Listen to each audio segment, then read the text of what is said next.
naangalia huu mfumo wa ukusanyaji sasa wa mazao pamoja kwenye ghala maalum ambalo limesajiliwa na bodi, labda nini hasa malengo yake, ama limelenga kusaidia nini kwa hawa wakulima au kwenye haya mazao katika kupata masoko, lakini vile vile kuhakikisha masoko haya yanakuwa na tija? Kwanza mfumo huu ni mahususi kwa ajili ya wazalishaji. Ndiyo. Wale wakulima kwa hivi sasa mfumo huu unafanya kazi zaidi kwa wakulima, lakini sio mahususi tu kwa ajili ya wakulima. Ni kwa wazalishaji wa namna yote, iwe ni viwanda, mali ambazo bidhaa zinazozalishwa viwandani, bidhaa ambazo ni bidhaa za mifugo na mifugo yenyewe, madini, mafuta, yaani ni bidhaa yoyote ile ambayo iko sokoni, basi mfumo huu wa stakabadhi za ghala unatumika. Lakini kwa hivi sasa, kwa kuwa kwa sehemu kubwa mfumo huu unatumika katika mazao, basi walio wengi wanaelewa kwamba mfumo wa stakabadhi za ghala ni kwa ajili ya mazao, lakini kumbe kwa wakulima. Lakini kumbe mfumo huu ni katika bidhaa mbalimbali ambazo zinaingia sokoni na zile ambazo zinazozalishwa. Lakini mfumo huu unakuwa na manufaa makubwa sana pale ambapo unapotumika. Na tumekuwa na uzoefu wa kuona katika maeneo mbalimbali jinsi mfumo unavyotumika katika mazao. Tukianza na zao la korosho, tumeona jinsi gani ambavyo zao la korosho limekuwa likiuzwa kupitia mfumo huu wa stakabadhi za ghala, na bei jinsi ambavyo zimekuwa zikijengeka kwa kupata bei na wanunuzi wenyewe kupata uhakika wa korosho. Lakini tuna mazao mchanganyiko ambao sasa hivi yapo katika mfumo huu, ni mazao ya kimkakati. Tumeona kwamba hivi sasa tuko kwenye choroko, ni msimu wa choroko. Tunauza choroko sasa hivi katika maeneo ambayo yana uzalishaji kwa kanda ya Ziwa na kanda ya Kati, wanazalisha choroko. Kwa hiyo kule sasa hivi tupo kwenye msimu wa choroko. Na mazao mengine ambayo ni ya kimkakati, kadi ya msimu unapokuwa umefika wakati wake, basi tunafanya mauzo kupitia mamlaka zinazosimamia mazao haya. Kwa mfano, mazao ambayo hayana bodi yanasimamiwa na mamlaka ya udhibiti wa nafaka, na mazao mchanganyiko COPRA wanayasimamia mazao haya, ambao tunashirikiana nao kwa kiasi kikubwa sana kuhakikisha wakulima na wazalishaji, lakini vile vile na wanunuzi wanapata uhakika wa masoko kwa ajili ya ubora wa mazao ambayo yanayopatikana. Lakini tuna platform ambayo inatengenezwa na TMX, soko la bidhaa Tanzania. Hawa sasa ndio wale ambao wanatukutanisha, wanatengeneza ile sakafu ya mauzo kati ya mnunuzi na mzalishaji ambaye ni mkulima.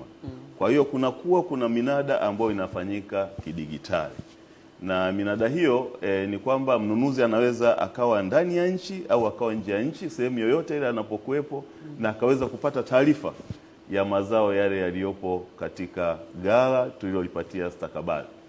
Lakini manufaa sasa makubwa ambayo yanapatikana kupitia mfumo huu, kwanza kabisa, mkulima ambaye ndiye mzalishaji anakuwa na uhakika wa soko.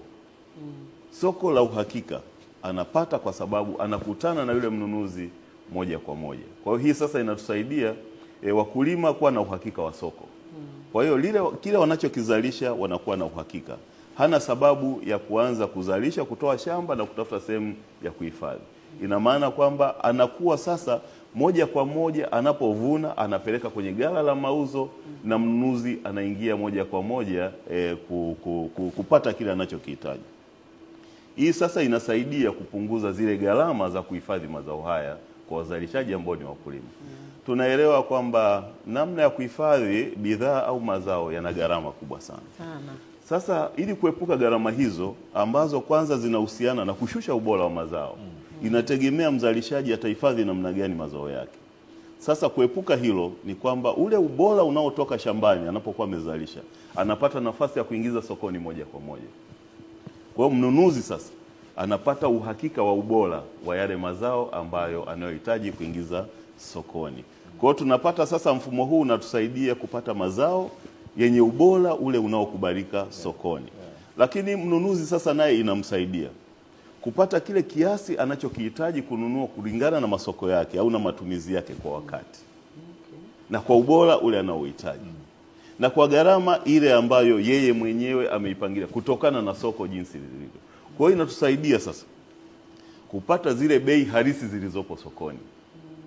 kwa sababu unakuwa ni kipindi ambacho ni kipindi cha mauzo ya msimu, ambapo uhakika sasa wa wanunuzi na uhakika wa masoko unakuwepo. Lakini kingine ambacho kinachotusaidia na kuwasaidia wakulima wazalishaji ni kwamba inamsaidia kupunguza zile post harvest cost, yaani kuna hasara zile za kiuzalishaji, si ndio? Kwa hiyo inasaidia sasa kuondoa zile hasara ambazo zinaweza zikajitokeza baada ya kuwa mkulima au mzalishaji amekwisha vuna mazao yake na kuyaingiza sokoni. Kwa hiyo hii inatusaidia, lakini kingine inasaidia kupunguza kero.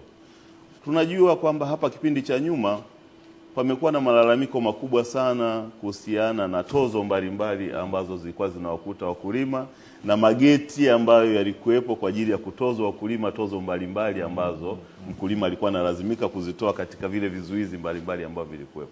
Lakini hivi sasa inamsaidia tu mkulima kutoa katika eneo lake alizozalisha kupeleka kwenye kituo cha kukusanyia, ambacho kile kituo tunakiweka jirani na eneo lake la uzalishaji, kumwondolea zile gharama. Ina maana sasa kile anachokikusanya pale yeye inakuwa ni gharama ambayo yeye haimuhusu tena kutoka pale kwenda kwenye ghala kuu ambalo ndio ghala la mauzo, kwa sababu utaratibu uliopo ni kwamba sehemu ya kukusanyia yeye ndio anakuwa na wajibu wa kufikisha mzigo wake pale au mazao yake pale, lakini baada ya kuyatoa yale mazao katika kituo cha kukusanyia linakuwa ni jukumu la msimamizi wa kile kituo cha kukusanyia kutoa kwenye eneo lile pale kupeleka kwenye ghala kuu ambalo ni ghala la mauzo. Lakini sasa panakuwa na hizo gharama zote ambazo zinakuwa zimehusiana, ambazo mkulima au mzalishaji hazimhusu. Hizo gharama zote zinakuwa ni za mnunuzi. Ina maana sasa zile gharama zote za ghala kuu ambalo ndio ghala la mauzo linalotumika kwa stakabadhi za ghala kwa ajili ya kuendesha mauzo, na gharama zile ambazo zinahusiana na vifungashio maalum, gharama hizo zote hazimhusu mkulima.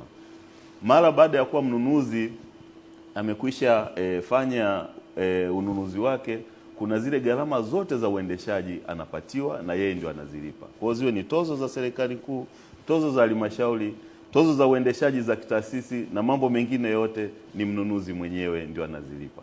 Kwa hiyo inampunguzia gharama. Kwa hiyo mkulima yeye mara baada ya kuwa ameona bei yake tu pale, atarajie kile kiasi kilichopokelewa, kilo alizozifikisha pale, ndio atarajie kupata malipo yake hayo.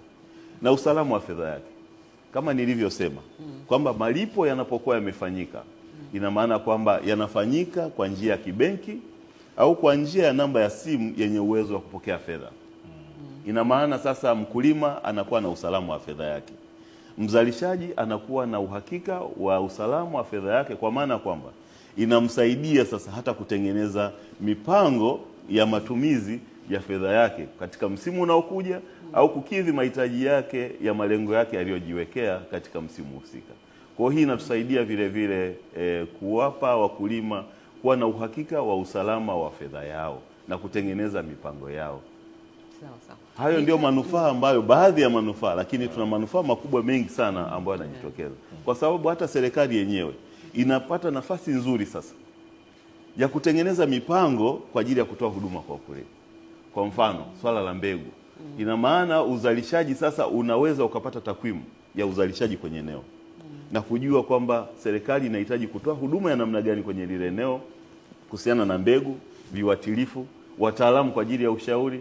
Yote hayo yanasaidia sasa kujua mahitaji ya kila eneo kutokana na mazao yenyewe yanayozalishwa kwenye maeneo hayo yanayopitia katika mfumo wa stakabadhi za ghala. Lakini miundombinu, kwa kuwa mfumo huu sasa ni wezeshi na unaenda kukutana na wakulima moja kwa moja wazalishaji, ina maana miundombinu ni lazima iwe thabiti.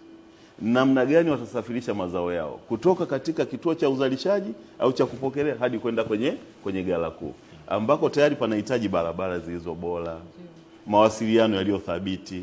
Kwa hiyo mfumo huu unasaidia kuongeza huduma za kijamii. Nimesema kuhusiana na masuala ya kifedha. Ina maana sasa pale ambapo mfumo huu unafanya kazi, taasisi za kifedha wanapata nao fursa ya kwenda kupeleka huduma za kibenki na huduma zingine ambazo zinahusiana na fedha. Na hata mawasiliano. Ukifika sasa hivi maeneo yaliyo mengi ambayo mfumo wetu unafanya kazi, mawasiliano yako vizuri sana. Watumiaji wana simu, mawasiliano yako thabiti. na hata wameweza kununua mpaka simu simu janja zile zinaitwa, kwa sababu mfumo ni wa kidigitali. Kwa hiyo anaweza akawa amekaa nyumbani na bado akaanza kufuatilia kupata ile linki, kuangalia mwenendo mzima wa mazao yake aliyowapeleka ghalani, na akaona jinsi gani ambavyo wanunuzi wanavyoshindana na mjengeko wa bei wenyewe unavyotokea katika mauzo ya mazao yao.